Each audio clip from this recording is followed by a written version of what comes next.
The structure of African traditional religion as taught in our academic institutions was not drafted by the adherents of African traditional religion.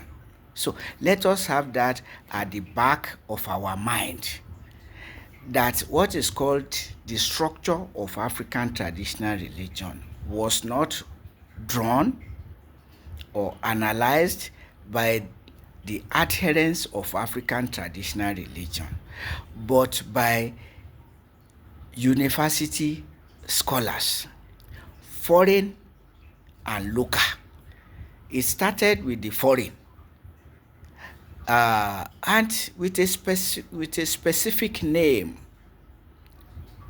Professor Edward Geoffrey Parinda, E.G. Parinda, was the first person ever to use that expression, African traditional religion, which is the title of a book he first published in 1954. And that was the beginning of African traditional religion as a course and program in the university setting. One of his students was Emmanuel Bolaji Idowu, again a Christian, coincidentally a Methodist like Parinda. He wrote his own book, published for the first time in 1973, African Traditional Religion, a Definition. So, E.G. Parinda came up with the title. He is defining it for us. And one of the chapters is the structure of African traditional religion. That is the bone of contention in this video. He has definitely borrowed a leaf from Parinda.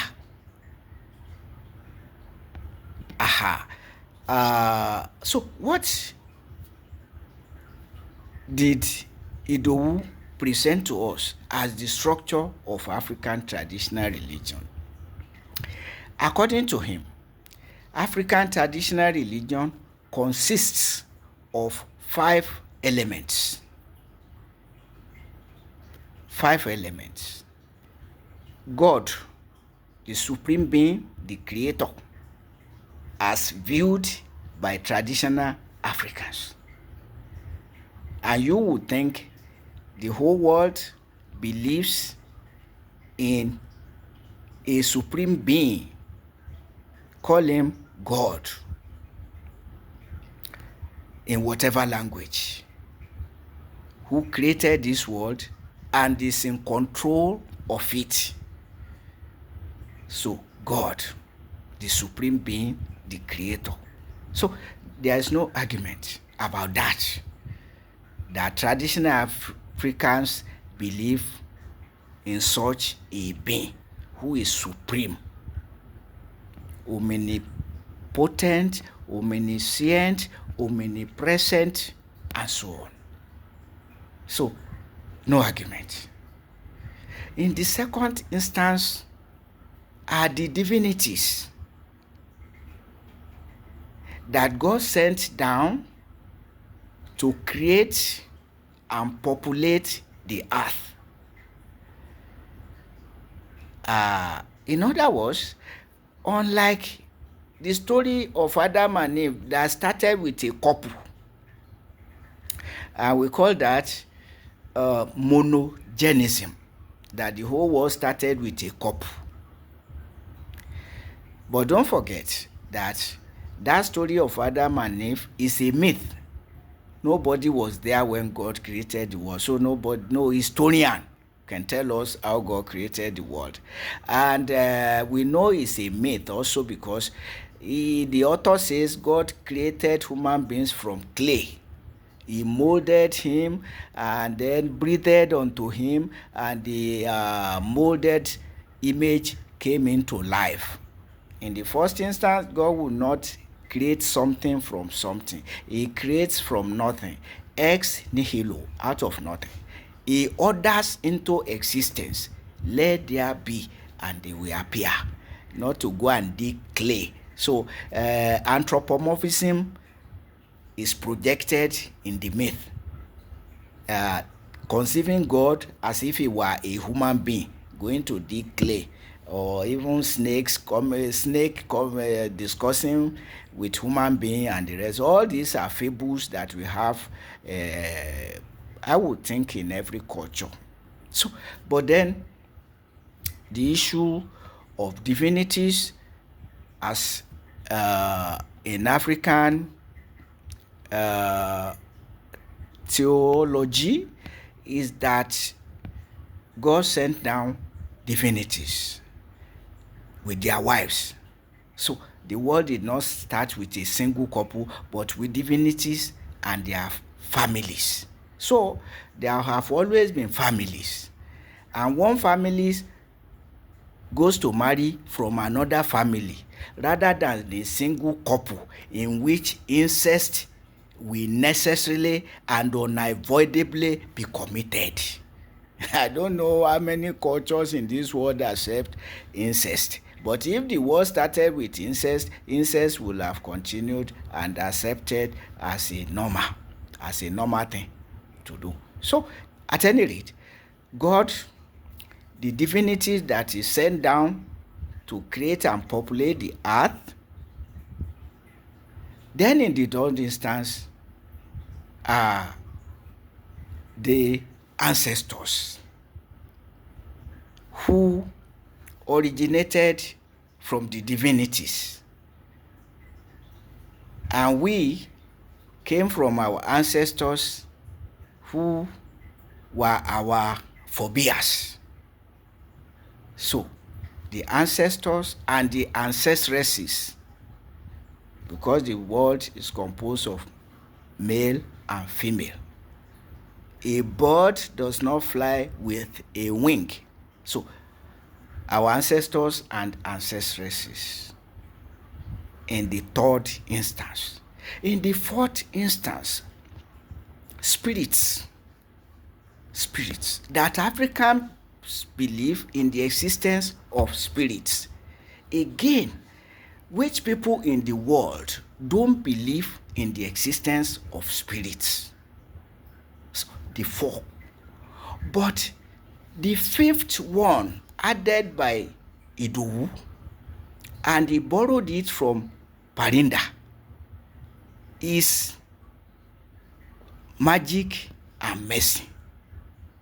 As a single point, magic and mercy. That's how he has put it, so that according to him, you have 5 pillars of ATR, African Traditional Religion.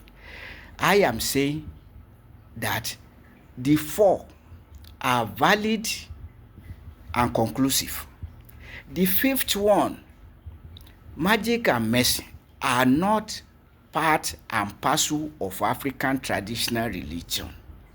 No. Magic and mercy are part and parcel of human culture, not part of African traditional religion.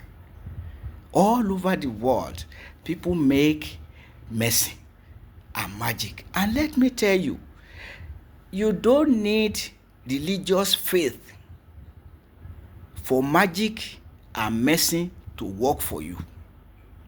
So it's got nothing to do with religion. It's a scientific thing. It may be metaphysical. We call it metaphysical, but those who have the gift know that it's part and parcel of God's endowment to humanity. That if you know certain laws of nature, that's nothing to do with religion. If you know certain laws of nature and you apply it, it will work for you. If you know how to make fire, you don't have to be religious. And you don't have to be religious. If you put your hand in fire, whether you believe it or not, it will burn you. As simple as that. The Yoruba say, ẹja ti bi ìṣáná kíyèsí oògùn. That magic and scratching a match and fire coming out are identical.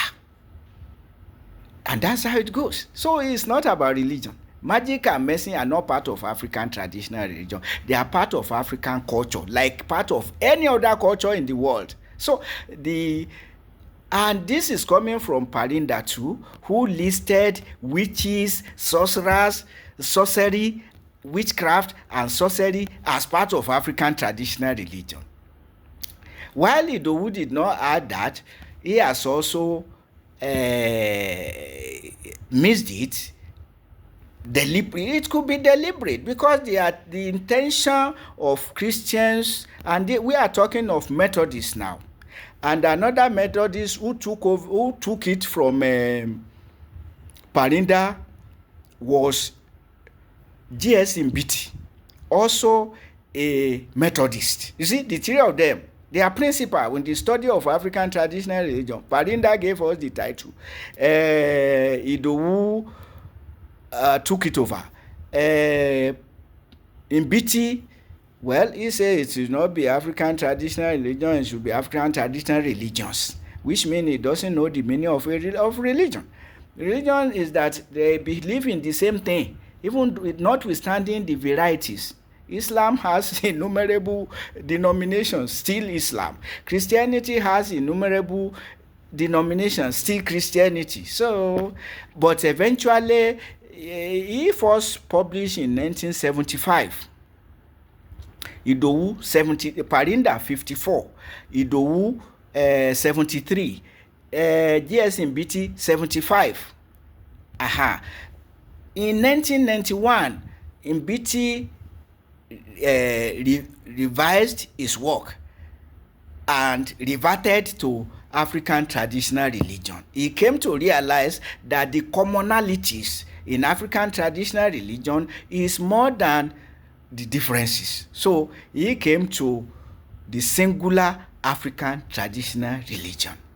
While those who are going by African traditional religions continue in their ignorance and misleading our students. Even talking of, but of course, Parinda himself, maybe to multiply his book, wrote West African traditional religions. Haven't written African traditional religion. What is the difference? Any religion you are practicing in Africa is African traditional. Any African society, every African society is practicing African traditional religion, and the four elements are present: God, the divinities, the ancestors, and spirits.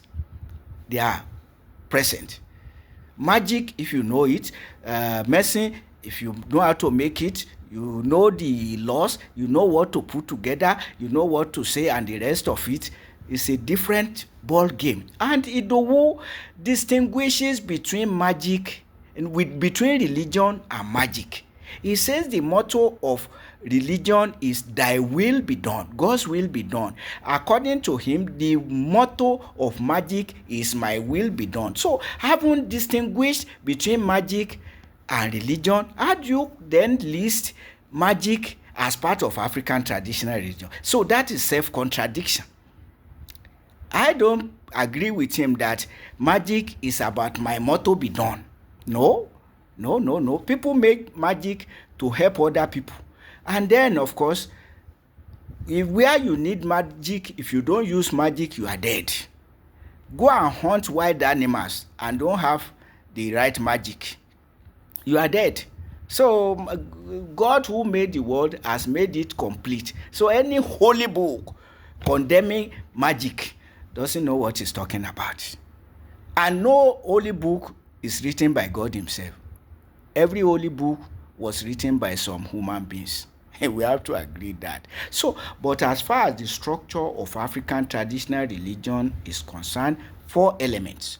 And anywhere you have these 4 elements, in a religion, it's African traditional religion in Africa. So all this Yoruba religion, Igbo religion,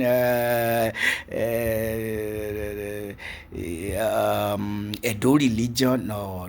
African traditional religion is African traditional religion. What you can say is that African traditional religion in Yoruba context, in Igbo context, or in a particular locality, but it's African traditional religion that is practiced in Africa. So when some people even say Yoruba religions, I say, what's the meaning of religion?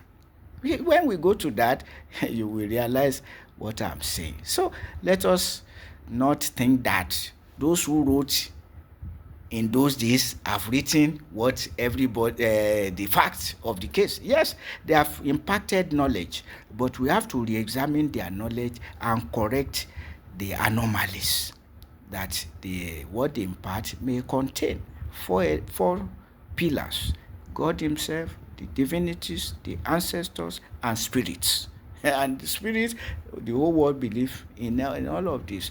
As for magic and medicine, is of the whole world, but more scientific than any. They may appear, they may be metaphysical. Yes, they may be metaphysical beyond what you can see, but they are still part of the world created by God. So anybody demonizing magic or medicine is born out of ignorance.